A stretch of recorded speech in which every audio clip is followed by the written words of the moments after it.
Mngani wami. Hayi nje.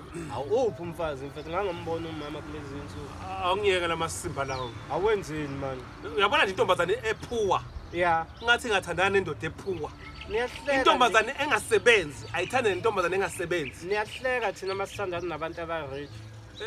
Nje mina ngisayifuni lento le. Yini kwenzakaleni? Hayi intombazane sithandana kahle naye. Ngiyamshela ngiyamthanda. Sothi baby, sicela manje ufake obhuti wami emsebenzini. Ngihambe nami emsebenzini ngikhulume nemfolomani. Bamfake ubhuti wakhe emsebenzini. Yezwa yini? Hayi asebenze vele. Kana kuyona ubhuti wakhe. Hayi wena. Ubaba wengane yakhe. Ngilimele. Angifuni lutho nje intombazane ephuwa. Intombazane nje mangabe ingasebenzi ayithande yona. Mana wayiqhamuka mhlambe kiphi province? Wayebuya ngapha eEastern Cape. Hayi wena. Kodwa faka lonke